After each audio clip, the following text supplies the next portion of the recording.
Satyabama Institute of Science and Technology, Chennai and Sriperumbudur. அம்மா என் கண்ணு முன்னாடி துடிக்கிறாங்க, என்னால ஒண்ணுமே பண்ண முடியல.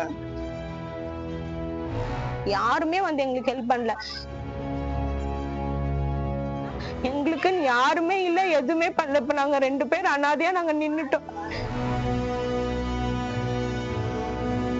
எங்க அம்மா எங்களை விட்டு போறதுக்கு காரணமே ஹெச்ஆர் கொடுத்த டார்ச்சர் தான். எங்களுக்குன்னு யாருமே இல்ல. ஹாஸ்பிட்டல்ல வலியால அம்மா ரொம்ப கஷ்டப்பட்டாங்க. 1 வாரம் ஆகியும் அந்த ஆபீஸ்ல இருந்து ஒருத்தரும் வந்து பார்க்கல. எங்க அம்மா கண்ணு முன்னாடியே துடிச்சாங்க. எங்க அம்மாவுக்கு ஏற்பட்டது வேற யாருக்கும் ஏற்படக்கூடாது என நினைத்து நினைத்து கதறுகிறார்கள். தனியார் நிறுவனத்தில் திடீரென பணியில் இருந்து நீக்கியதால் அந்த நிறுவனத்திலேயே தீ வைத்து கொண்டு துப்புரவு பணிப்பெண்ணின் பிள்ளைகள். 2 பேர் அனாதையா நாங்க நின்னுட்டோம். எங்க அம்மா ரொம்ப கஷ்டப்பட்டாங்க. ஹாஸ்பிட்டல்ல ஆபீஸ்ல இருந்து ஒருத்தவங்க வந்து கூட பாக்கல. 1 வாரம் ஆச்சு. எங்க அம்மா போன வியாழக்கிழமை நடந்தது. போன வியாழக்கிழமை நடந்தது. இந்த வியாழக்கிழமை நடந்தது. ஒருத்தர் வந்து ஆபீஸ்ல இருந்து ஒருத்தரும் பாக்கல. எங்க அம்மா என் கண்ணு முன்னாடி துடிக்கிறாங்க, என்னால ஒண்ணுமே பண்ண முடியல.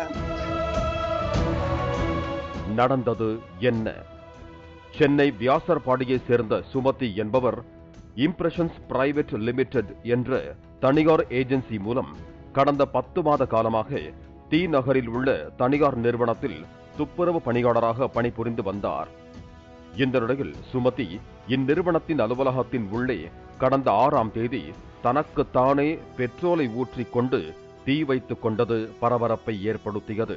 இதனைத் தொடர்ந்து சென்னை அரசு KMC மருத்துவக் கல்லூரி மருத்துவமனையில் தீவிர சிகிச்சை பிரிவில் உயிருக்கு ஆபத்தான நிலையில் சிகிச்சை பெற்று வந்தவர் கடந்த 13ஆம் தேதி சிகிச்சை பலனின்றி உயிரிழந்தார். இந்த நிலையில்தான் இது குறித்த பின்னணியும் வெளியாகி இருக்கிறது. அவனுக்கு யாரும் இல்ல, நாங்க அனாதையா நாங்க நிக்கிறோம். யாருமே வந்து எங்களுக்கு ஹெல்ப் பண்ணல. எங்களுக்கு இன்ஸ்பெக்டர் சைடும் இல்ல, போலீஸ் வந்து யாரும் எதுவும் பண்ணல. அம்மா மரண வாக்குமூலம் கூட கொடுத்திருக்காங்க. அது கிளீனா எங்களுக்கு யாருமே இல்ல, எதுவுமே பண்ணல. இப்ப நாங்க 2 பேர் அனாதையா நாங்க நின்னுட்டோம். அதாவது HR மேனேஜர் துப்புரவு பணிக்கு ஆண் நபர்தான் வேண்டும் என நிர்பந்தித்ததாக கூறப்படுகிறது. இதனால் மன அழுத்தத்தில் இருந்திருக்கிறார் சுமதி. மேலும் கடந்த 6ஆம் தேதி தனது சம்பளத்தை கொடுக்கும்படி கேட்டிருக்கிறார்.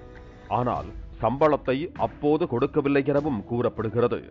மேலும் சுமதியை பார்த்து, எனக்கு இங்க ஆண் பணியாளர்கள் தான் வேணும், உனக்கு இங்க வேலை கிடையாது என்ற HR, என்ன அக்ரிமெண்டா போட்டு வச்சிருக்க, உன்னால என்ன செய்ய முடியுமோ செஞ்சுக்கோ என ஆவேசமாக திட்டியதாகவும் கூறப்படுகிறது.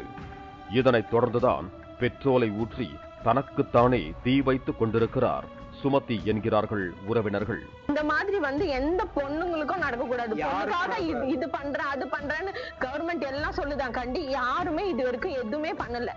கவர்மெண்ட் இதுக்காக ஒரு ஆக்ஷன் எடுக்கணும். எங்க அம்மாவோட சாவுக்கு ஒரு தீர்வு கிடைக்கணும்.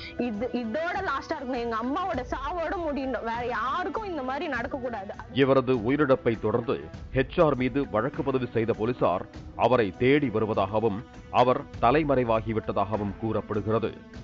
வறுமை சூழலில் சுமதியின் 2 பிள்ளைகளும் கதறி எழுத காட்சி அங்கிருந்தவர்களை கலங்கடித்திருக்கிறது. Satyabama Institute of Science and Technology, Chennai and Sriperumbudur.